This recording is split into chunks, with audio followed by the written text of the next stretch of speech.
وعلیکم السلام ورحمۃ اللہ وبرکاتہ۔ پہلی بات تو یہ ہے کہ شریعت اسلامیہ نے عورت پر کسی بھی حوالے سے کمانے کی ذمہ داری نہیں ڈالی ہے۔ وہ چھوٹی ہے تو اس کے والد کی ذمہ داری ہے، باپ فوت ہو گیا ہے تو بھائیوں کی ذمہ داری ہے، شادی شدہ ہو گئی ہے تو شوہر کی ذمہ داری ہے، ماں ہے تو پھر بھی بچوں کی ذمہ داری ہے، اولاد کی۔ یعنی عورت پر کسی سطح پر بھی اللہ تعالیٰ نے کمانے کی ذمہ داری نہیں ڈالی ہے، ایک بات۔ دوسری بات یہ ہے کہ اگر کوئی حالات میں ایسی تبدیلی آ گئی، شادی شدہ عورت ہے، بچے چھوٹے چھوٹے ہیں، شوہر فوت ہو گیا ہے، حالات کے جبر نے اب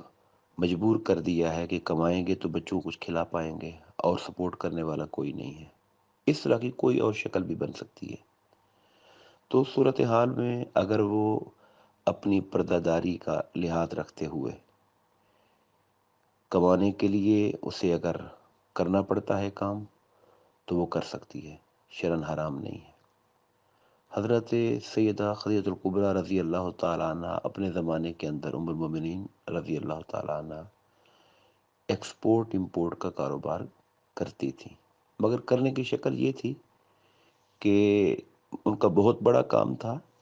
اور ایک کمپنی کی شکل جیسے ہوتی ہے اور نیچے ان کے کارندے اور کام کرنے والے لوگ ہوتے ہیں، مگر بہرحال اس کو آرگنائز وہ خود کر رہی تھی۔ تو کوئی چھوٹے لیول کا کام جب بھی کوئی کرتا ہے تو ظاہر ہے کہ اسے خود سے کرنا پڑتا ہے۔ تو اصلاً سنت موجود ہے ازواج مطہرات میں سے ام المومنین رضی اللہ تعالیٰ عنہ کی، اور ایک روایت میں یہ بھی ملتا ہے کہ خاتون کو حضرت عمر فاروق رضی اللہ تعالیٰ عنہ نے مارکیٹ کو یعنی بازار کے اندر جو اجناس ہیں ان کو چیک کرنے کا نگران بھی بنایا ہوا تھا، یہ بھی روایت موجود ہے۔ تو جیسا کہ میں نے عرض کیا کہ پہلی ترجیح تو یہی ہونی چاہیے کہ عورت کی ذمہ داری نہیں ہے، لیکن اگر حالات کے جبر کی وجہ سے کرنا پڑے تو وہ اپنے شرعی تقاضوں کو ملحوظ خاطر رکھتے ہوئے کر سکتی ہے۔